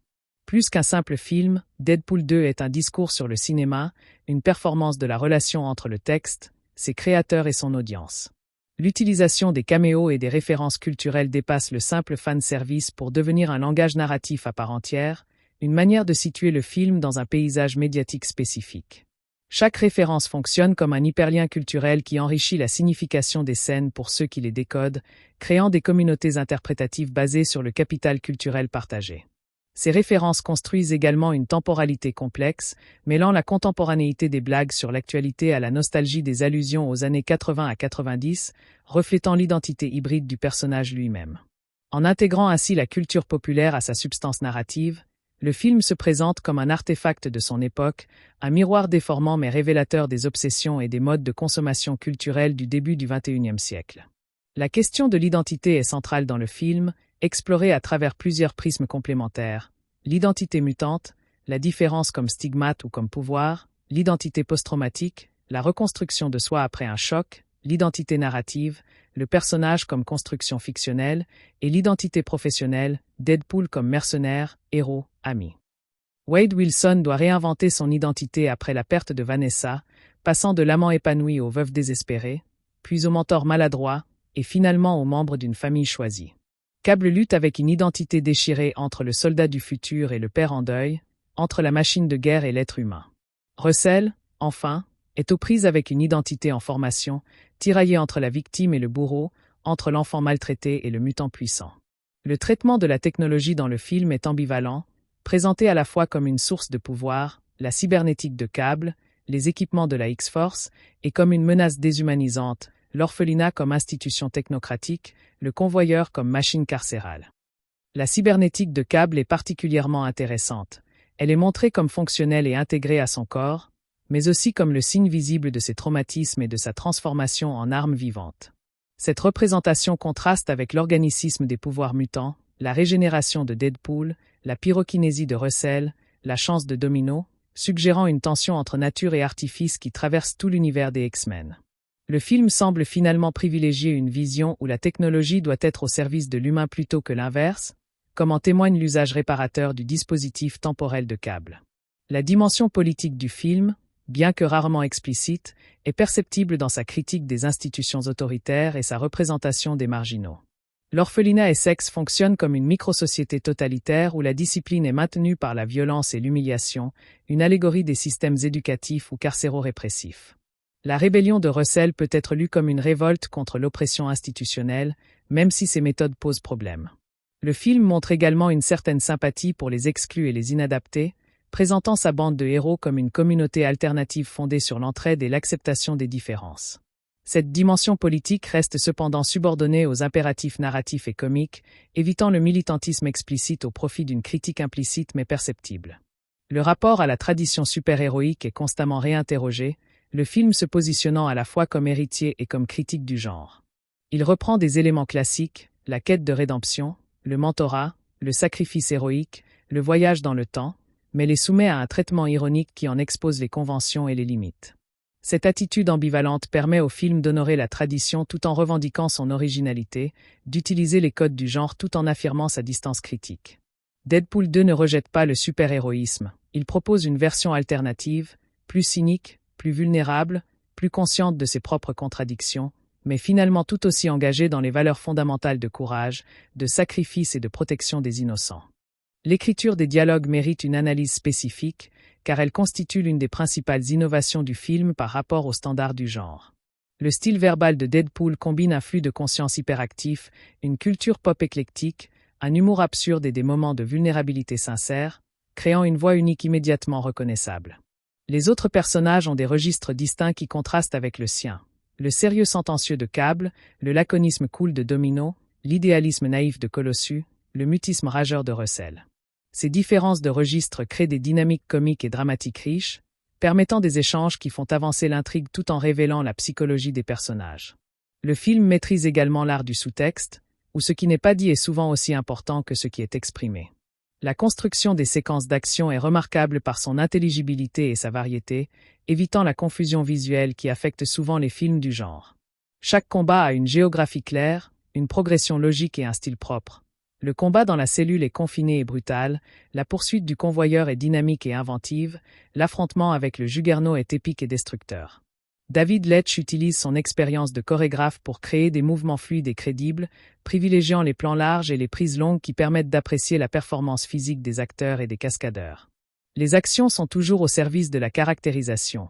La maladresse calculée de Deadpool contraste avec l'efficacité froide de Cable et la grâce naturelle de Domino. Le traitement de la corporéité dans le film est particulièrement intéressant dans le contexte du super-héroïsme, genre souvent marqué par des corps idéalisés et invulnérables. Le corps de Deadpool est constamment mutilé, régénéré, transformé, faisant de sa chair le lieu même de l'action et du comique. Sa laideur, les cicatrices, les brûlures, est présentée non comme un handicap mais comme une part essentielle de son identité, le marqueur de son histoire et de sa différence. Le corps cybernétique de Cable est une machine de guerre mais aussi un palimpseste de blessures et de réparations, le témoin physique de son parcours de survivant. Le corps de Russell, en surpoids, devient l'objet du mépris social mais aussi le réceptacle d'un pouvoir destructeur. Ces représentations corporelles diversifiées contribuent à humaniser les personnages et à ancrer la fantaisie dans une réalité physique tangible. La fonction cathartique du film opère à plusieurs niveaux, offrant aux spectateurs différents types de satisfaction émotionnelle et intellectuelle. Au niveau le plus basique, la catharsis par l'action et la violence stylisée, permettant une libération des pulsions agressives dans un cadre fictionnel contrôlé. À un niveau supérieur, la catharsis par le rire, l'humour servant à désamorcer les tensions et à créer une distance critique. Enfin, la catharsis émotionnelle par l'identification aux personnages et la résolution de leurs conflits psychologiques, en particulier le deuil de Deadpool et la rédemption de Cable. Ces différents niveaux fonctionnent simultanément, créant une expérience spectatorielle riche et multidimensionnelle qui explique en partie le succès populaire du film. L'originalité de Deadpool 2 réside moins dans ses éléments constitutifs individuels, qui empruntent à diverses traditions cinématographiques, que dans la manière unique dont il les combine et les métisse. Le film fusionne le buddy movie, le film de super-héros, la comédie noire, le métacinéma, le drame psychologique et le film d'action en un tout cohérent et distinctif. Cette hybridité générique reflète l'identité même du personnage principal, lui-même un hybride de traditions comiques et narratives diverses. Le résultat est un objet cinématographique difficile à classer, qui résiste aux catégories établies et invente sa propre forme, créant ainsi un espace de liberté créative au sein du système très industrialisé du blockbuster contemporain. La réception critique et publique du film mérite une analyse spécifique, car elle révèle les attentes divergentes à l'égard du cinéma de super-héros et de la franchise Deadpool. Certains critiques ont salué l'approfondissement émotionnel et l'ambition narrative de la suite, tandis que d'autres ont regretté une perte de la spontanéité du premier film ou une surabondance de blagues. Le public, quant à lui, a largement adopté le film, faisant de lui un succès commercial retentissant, mais les discussions en ligne révèlent des divisions sur l'équilibre entre humour et émotion, sur le traitement des personnages féminins, sur l'efficacité des nouveaux personnages. Cette réception contrastée témoigne de la complexité du film et de sa capacité à susciter des réactions variées, signe d'une œuvre riche et ouverte à des interprétations multiples. La place de Deadpool 2 dans la carrière de Ryan Reynolds est cruciale, représentant l'apothéose d'une relation symbiotique entre un acteur et un rôle qui a redéfini sa carrière et son image publique. Après des années d'échecs commerciaux et de rôles mal adaptés, Reynolds a trouvé dans Deadpool un véhicule parfait pour ses talents comiques et son charisme particulier, mais aussi un moyen de prendre le contrôle sur sa carrière, en tant que producteur, et sur son image, par l'autodérision. Le succès du film a solidifié sa position à Hollywood, faisant de lui non plus seulement un acteur mais un véritable producteur star capable de porter un projet ambitieux. Cette transformation est elle-même reflétée dans le film, où Deadpool passe de simple mercenaire à leader d'une équipe et architecte de sa propre destinée narrative. L'influence du film sur le genre super-héros est déjà perceptible, encourageant une plus grande liberté tonale, une plus grande acceptation de l'humour adulte et une plus grande conscience métatextuelle dans d'autres productions. Bien que peu de films aient osé imiter directement son mélange de violence extrême et de comédie absurde, l'esprit de subversion et d'autodérision a contaminé d'autres franchises, conduisant à des expérimentations tonales et narratives plus audacieuses. Deadpool 2 a également prouvé qu'un film résolument adulte pouvait atteindre un succès mondial, ouvrant la voie à d'autres productions R-rated dans un paysage dominé par le PG-13. Son influence se fait sentir tant sur le plan économique que créatif, marquant un moment de diversification et de maturation du genre. Et la comparaison avec le premier film révèle à la fois des continuités et des évolutions significatives, la suite cherchant à élargir l'univers tout en approfondissant la psychologie du protagoniste. Le ton général est légèrement plus sombre et plus mélancolique, l'humour servant plus clairement de mécanisme de défense contre la douleur. L'échelle narrative est plus ambitieuse, intégrant des éléments de science-fiction, le voyage temporel et une galerie de personnages plus étendue. L'action est plus élaborée et chorégraphiée, bénéficiant de l'expertise de David Leitch. Pourtant, le film conserve l'esprit subversif et l'humour méta qui ont fait le succès du premier, préservant ainsi l'identité de la franchise tout en la faisant évoluer. Cette dialectique entre continuité et innovation est la clé du succès de la suite. La dimension philosophique du film, bien que rarement explicitée, est présente dans son exploration de thèmes comme l'identité, le libre arbitre, la rédemption et la nature du temps. La confrontation entre Cable, déterministe, et Deadpool, chaotique, pose la question de la prédestination et de la possibilité de changer le cours des événements.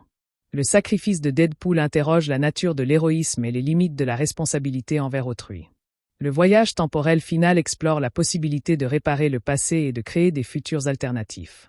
Ces questions sont traitées à travers l'action et l'humour plutôt que par des dialogues philosophiques, mais elles confèrent au film une profondeur conceptuelle qui dépasse les attentes habituelles du genre.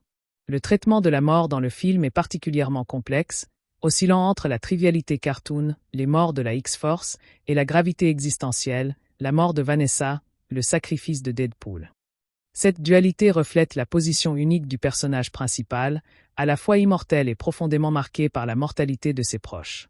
Le film explore différentes facettes de la mort, comme punition, les victimes de Cable, comme accident, les membres de la X-Force, comme sacrifice, Deadpool, comme trauma, Vanessa, et comme réparation, le voyage temporel. Cette variété empêche la banalisation de la mort tout en permettant son utilisation comme ressort comique dans certains contextes, un équilibre difficile mais globalement réussi. La construction de la mythologie personnelle de Deadpool à travers les deux films est un cas fascinant de développement de personnages dans le cinéma contemporain, créant une figure à la fois archétypale et résolument singulière. Le personnage combine des éléments du trickster mythologique, le fripon, le subversif, du héros tragique, marqué par la souffrance et la perte, de l'anti-héros moderne, cynique, violent, amoral, et du métapersonnage, conscient de sa propre fictionnalité. Cette hybridité mythologique lui permet de fonctionner à plusieurs niveaux simultanément, comme figure d'identification pour les marginaux, comme critique des conventions narratives, comme symbole de résilience face au trauma, et comme pure machine à divertissement. Deadpool 2 enrichit cette mythologie en explorant de nouvelles dimensions du personnage, notamment sa capacité à l'amour paternel et au sacrifice altruiste.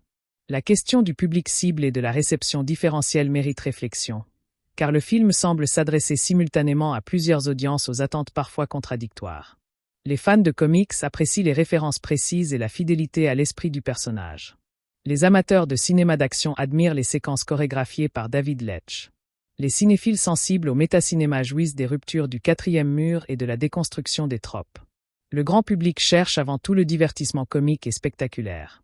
La réussite de Deadpool 2 tient en grande partie à sa capacité à satisfaire ses différentes attentes sans sacrifier sa cohérence interne, créant une œuvre à la fois populaire et sophistiquée, immédiate et riche en sous-texte.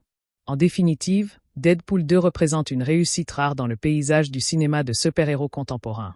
Une suite qui approfondit, élargit et enrichit le premier film sans en trahir l'esprit, tout en affirmant sa propre identité. Le film maîtrise l'équilibre délicat entre humour et émotion, entre action et psychologie, entre tradition et innovation, entre métacritique et engagement narratif. Il offre une exploration mature de thèmes universels, le deuil, la rédemption, la famille, à travers le prisme d'un personnage singulier dont la singularité même permet d'aborder ces questions sous un angle neuf. Plus qu'un simple divertissement, Deadpool 2 est une réflexion sur la nature du héros, les possibilités du cinéma de genre et la fonction cathartique de la fiction dans une époque marquée par la saturation médiatique et la conscience critique. Sa place dans l'histoire du cinéma populaire est assurée, non seulement comme succès commercial mais comme œuvre artistiquement ambitieuse et culturellement significative. Et la jeunesse de cette suite réside dans le défi d'élargir l'univers établi tout en préservant l'essence anarchique du premier opus, une équation narrative que les scénaristes résolvent en ancrant l'exubérance méta dans un cadre émotionnellement crédible. L'architecture du scénario démontre une compréhension fine des mécanismes du deuil, utilisant la structure classique du voyage du héros comme contrepoint ironique aux divagations verbales du protagoniste. Cette tension entre forme traditionnelle et contenu subversif génère une dynamique narrative unique où chaque séquence d'action ou dialogue comique sert également à révéler une facette de la psychologie complexe de Wade Wilson.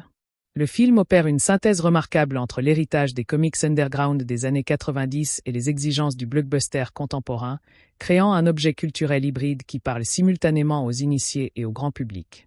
La profondeur thématique émerge progressivement derrière le rideau de fumée des blagues, révélant une méditation sur la responsabilité et la rédemption qui transcendent les conventions du genre. La construction du personnage de Cable représente une réussite particulière, son introduction dans la diégèse servant de catalyseur à la fois pour l'intrigue et pour l'évolution morale de Deadpool. Le voyageur temporel incarne une forme de tragédie grecque moderne où la fatalité est technologique et la quête de justice se mue en obsession destructrice. Sa cybernétique visible n'est pas seulement un attribut esthétique mais la matérialisation physique de ses traumatismes, chaque implant racontant une bataille survivante et un morceau d'humanité sacrifié. La relation qui se développe avec Deadpool suit une trajectoire psychologiquement riche, passant de l'antagonisme pur à une forme de reconnaissance mutuelle fondée sur l'expérience partagée de la perte et de la paternité manquée. Leur confrontation finale dépasse le simple conflit de valeurs pour interroger la nature même du temps et la possibilité de rédemption dans un univers apparemment déterminé. Est la séquence d'ouverture, avec son suicide répété, établit d'emblée un nouveau registre émotionnel où l'humour fonctionne comme un symptôme de détresse psychique plutôt que comme simple divertissement. Ce prologue audacieux brise les attentes générées par le premier film, signalant que cette suite explorera les abysses de la dépression et du deuil pathologique avec une franchise déconcertante. La mise en scène de ces tentatives d'autodestructrices, filmée avec une froideur clinique contrastant avec le ton habituellement exubérant de la franchise, crée une dissonance cognitive qui captive l'attention et prépare le terrain pour un arc de rédemption exigeant.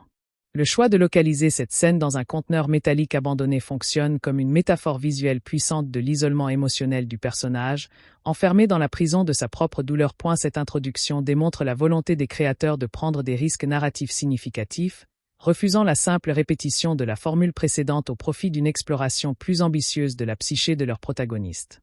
L'élargissement de l'univers narratif à travers l'introduction de nouveaux personnages est géré avec un sens aigu de l'équilibre, chaque addition servant à la fois des objectifs thématiques précis et l'économie générale du récit. Domino incarne une philosophie de l'action radicalement différente de celle de Deadpool, sa chance opérant comme une forme de grâce narrative qui contraste avec le chaos calculé de ce dernier. Sa présence permet d'explorer des questions de déterminisme et de libre arbitre tout en offrant des séquences d'action d'une inventivité visuelle remarquable. L'X-Force, bien qu'éliminé rapidement, remplit plusieurs fonctions narratives cruciales: déconstruire les tropes du film d'équipe, fournir une suite de gags mémorables et renforcer l'isolement fondamental de Deadpool en tant que figure incapable de fonctionner dans des structures hiérarchiques traditionnelles. Chaque nouveau venu apporte ainsi sa propre tonalité et sa perspective, enrichissant le tissu narratif sans le surcharger. Le traitement du thème de la paternité constitue l'épine dorsale émotionnelle du film, explorée à travers plusieurs relations imbriquées qui se répondent et s'éclairent mutuellement. La dynamique Deadpool-Russell fonctionne comme une étude de cas complexe du mentorat traumatisé, où le sauveteur projetant ses propres blessures sur l'enfant à sauver. La relation de Cable avec sa famille perdue, bien que principalement évoquée plutôt que montrée, informe chacune de ses actions et transforme sa quête de vengeance en acte d'amour désespéré. Même les interactions avec Colossus peuvent être lues à travers ce prisme, le métal mutant représentant une figure paternelle autoritaire mais bienveillante dont Deadpool rejette l'autorité tout en cherchant secrètement l'approbation. Ces différentes configurations parentales permettent au film d'explorer la paternité sous ses multiples aspects: biologique, choisi, imposé, manqué et réparateur. L'utilisation du voyage temporel comme dispositif de résolution narrative mérite une analyse approfondie, car elle dépasse le simple artifice de scénario pour devenir le point de convergence des thèmes principaux du film. La décision de Cable de modifier le passé plutôt que de poursuivre sa vengeance représente un moment crucial de croissance morale, où la logique militaire cède le pas à l'éthique relationnelle. Ce geste transforme radicalement la nature de son personnage, faisant de lui non plus un simple antagoniste mais un agent de rédemption dont le sacrifice permet la guérison d'autrui. La restauration de Vanessa fonctionne à la fois comme une satisfaction émotionnelle pour le public et comme une interrogation métatextuelle sur la possibilité de réparer les erreurs narratives. Le film suggère ainsi que le temps n'est pas une ligne droite implacable mais un matériau malléable que l'amour et le sacrifice peuvent remodeler, une vision profondément humaniste dans un contexte de science-fiction apparemment cynique. La dimension autoréflexive du film atteint dans cette suite une sophistication remarquable, intégrant la critique externe dans le tissu même de la narration tout en maintenant une cohérence diégétique. Les références à la Fridging de Vanessa, bien qu'humoristiques, témoignent d'une conscience aiguë des débats culturels contemporains et d'une volonté d'engager le dialogue avec la critique féministe. Les blagues sur les conventions du genre super-héroïque fonctionnent simultanément comme des gags accessibles et comme une analyse critique des codes narratifs dominants. Cette stratégie métatextuelle crée une relation particulière avec le spectateur, constamment invité à adopter une position à la fois affective et analytique vis-à-vis du récit. Le film devient ainsi non seulement un objet de divertissement mais un espace de réflexion sur les conditions de production et de réception du cinéma populaire contemporain. La chorégraphie des séquences d'action sous la direction de David Leitch représente une évolution significative par rapport au premier opus, privilégiant la lisibilité spatiale et l'impact physique à la frénésie montée parfois confuse. Chaque combat est soigneusement structuré pour révéler des aspects des personnages impliqués. La brutalité pragmatique de Cable, l'acrobatie chaotique de Deadpool, l'élégance instinctive de Domino. La célèbre poursuite du convoi prison constitue un modèle du genre, mêlant différents registres d'action: tir de précision, combat rapproché, utilisation créative de l'environnement, dans un flux narratif continu qui maintient l'attention tout en permettant des respirations comiques parfaitement intégrées. Leitch applique ici les leçons de ses précédentes réalisations, créant des séquences où la géographie spatiale est toujours claire et où chaque mouvement semble avoir des conséquences physiques tangibles, ancrant ainsi la fantaisie super-héroïque dans une réalité corporelle crédible. L'exploration des différentes formes de famille et de communauté constitue l'un des apports thématiques les plus significatifs de cette suite, proposant une vision alternative aux structures traditionnelles du récit héroïque. La famille biologique est systématiquement présentée comme défaillante ou inaccessible, qu'il s'agisse des parents absents de Russell, de la famille perdue de Cable, ou de l'enfant que Deadpool et Vanessa ne peuvent avoir. En contrepoint, le film célèbre la famille choisie, celle qui se construit progressivement à travers le partage d'épreuves et la reconnaissance mutuelle des vulnérabilités. La petite communauté qui se forme à la fin, hétéroclite, dysfonctionnelle mais profondément loyale, représente une utopie relationnelle où les différences deviennent des forces complémentaires plutôt que des sources de conflits. Cette vision humaniste constitue la véritable résolution émotionnelle du film, bien au-delà de la défaite du Juggernaut ou la résolution des paradoxes temporels.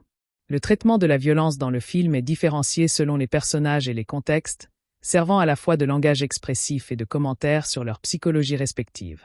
La violence cartoon de Deadpool, exagérée et souvent comique, minimise son impact émotionnel réel et renforce son statut d'être désinvolte pour qui la douleur physique est devenue banale.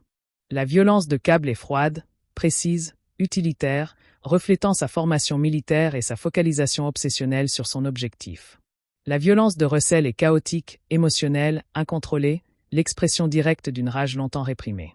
En variant ses registres, le film évite l'habituation du spectateur et utilise la violence comme un outil de caractérisation sophistiqué plutôt que comme une fin en soi. La mort de Vanessa, rapide, brutale et dépourvue de stylisation, sert de rappel choquant que dans cet univers, la mort peut être soudaine, banale et définitive. La caractérisation de Russell Collins en Fire Fist permet au film d'aborder des questions sociales complexes sous le couvert du fantastique super-héroïque, transformant le récit en une parabole sur les cycles de violence institutionnelle.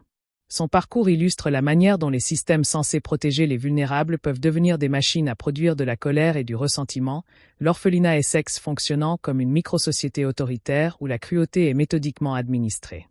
L'architecture narrative du film repose sur une structure classique habilement dissimulée sous les apparences du chaos, chaque péripétie contribuant à l'évolution psychologique des personnages principaux. Le schéma en 3 actes traditionnels est respecté, établissement, confrontation, résolution, mais constamment commenté et subverti par le personnage principal, créant une tension féconde entre forme et contenu. Les sous-intrigues sont habilement entrelacées, chacune apportant sa propre perspective sur les thèmes centraux de la perte, de la rédemption et de la famille. La progression des personnages suit des arcs psychologiquement crédibles, leurs décisions émergeant naturellement de leurs motivations profondes plutôt que des exigences du scénario.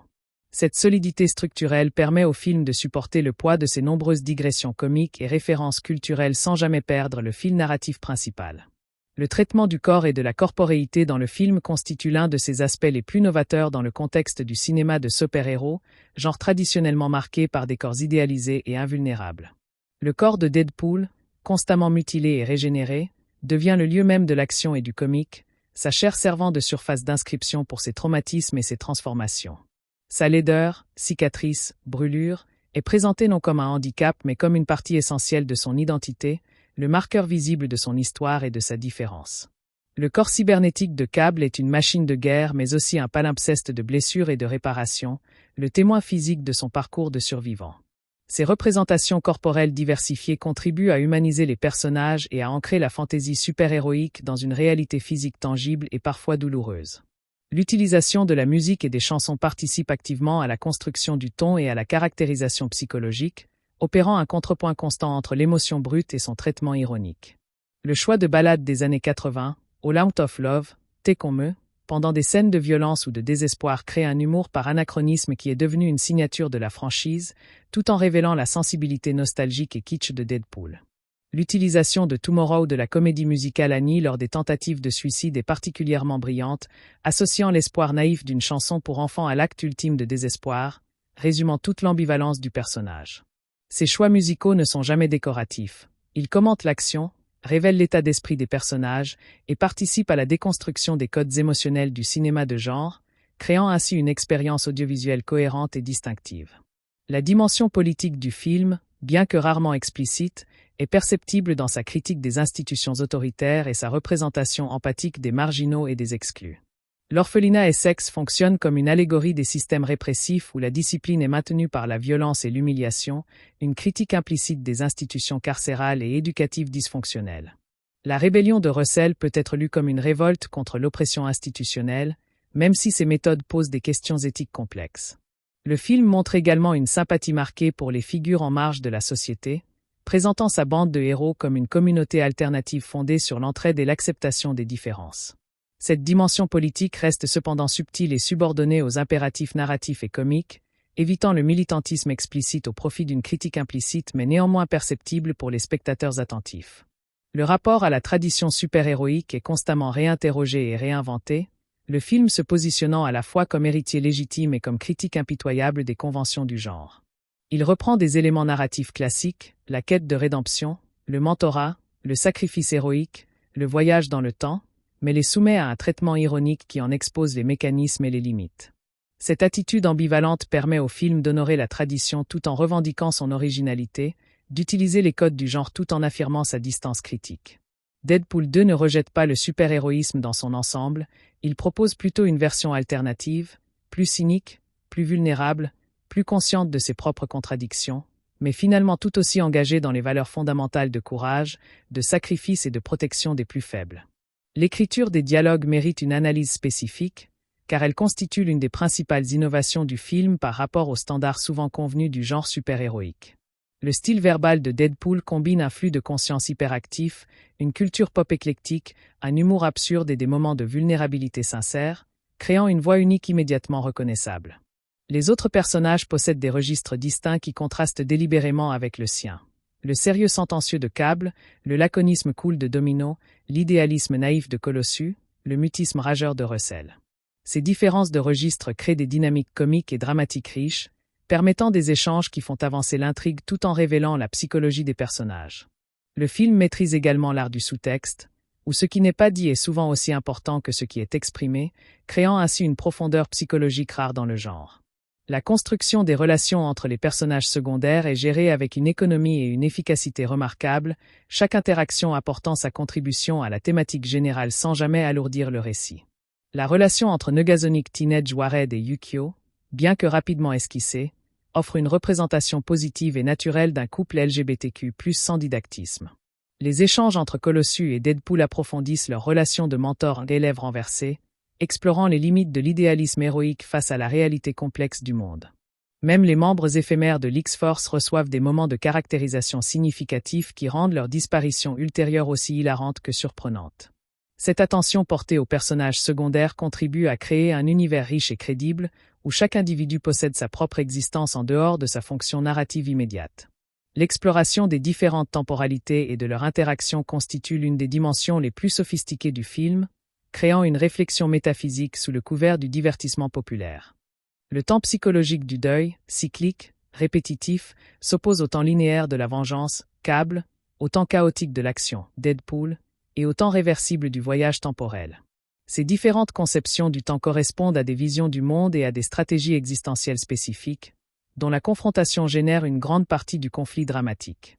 La résolution finale, où le voyage temporel permet de réconcilier ces temporalités antagonistes, propose une vision optimiste de la possibilité de réparer le passé et de créer des futurs alternatifs.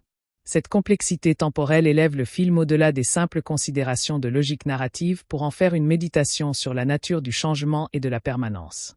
La fonction des scènes post-génériques dépasse largement le simple fanservice ou le teaser promotionnel pour devenir un véritable épilogue métanarratif qui redéfinit les termes de la franchise. Chaque correction temporelle effectuée par Deadpool fonctionne comme un commentaire sur l'histoire du personnage dans les médias, depuis la version Oni de X-Men Origins, Wolverine jusqu'aux errances de la carrière de Ryan Reynolds. L'assassinat de son alter ego précédent est un acte de purification canonique violent mais nécessaire, une déclaration d'indépendance créative à l'égard des interprétations passées. La sauvegarde de Peter, le membre normal de l'X-Force, est un hommage touchant à l'évriment et une affirmation que la valeur d'un individu ne réside pas dans ses pouvoirs mais dans sa fidélité et son courage moral. Ces scènes finales affirment le contrôle créatif de Deadpool sur sa propre destinée narrative, préparant ainsi son intégration future dans des contextes cinématographiques différents. Le traitement de la technologie et de la cybernétique dans le film est ambivalent, présenté à la fois comme une source de pouvoir et comme une menace potentielle pour l'humanité des personnages. La cybernétique de Cable est montrée comme fonctionnelle et intégrée à son corps, mais aussi comme le signe visible de ses traumatismes et de sa transformation progressive en machine de guerre. Cette représentation contraste avec l'organicisme des pouvoirs mutants, la régénération de Deadpool, la pyrokinésie de Russell, la chance de Domino, suggérant une tension entre nature et artifice qui traverse tout l'univers des X-Men. Le film semble finalement privilégier une vision où la technologie doit rester au service de l'humain plutôt que l'inverse, comme en témoigne l'usage réparateur et altruiste du dispositif temporel de Cable. Cette perspective humaniste s'inscrit dans une tradition de science-fiction qui interroge les limites de l'amélioration technologique de l'être humain. La réception critique et publique du film mérite une analyse spécifique, car elle révèle les attentes divergentes à l'égard du cinéma de super-héros et les lignes de fracture culturelle contemporaine. Certains critiques ont salué l'approfondissement émotionnel et l'ambition narrative de la suite, voyant en elle une maturation légitime de la franchise. D'autres ont regretté une perte de la spontanéité du premier film ou une surabondance de blagues au détriment de la cohérence narrative. Le public, quant à lui, a massivement adopté le film, faisant de lui un succès commercial retentissant, mais les discussions en ligne révèlent des divisions sur l'équilibre entre humour et émotion, sur le traitement des personnages féminins, sur l'efficacité des nouveaux personnages. Cette réception contrastée témoigne de la richesse et de la complexité du film, capable de susciter des réactions variées et des interprétations multiples, signe d'une œuvre ouverte et polysémique. La place de Deadpool 2 dans l'évolution du genre super-héroïque est significative, marquant un moment de diversification et de maturation où les limites tonales et thématiques sont repoussées.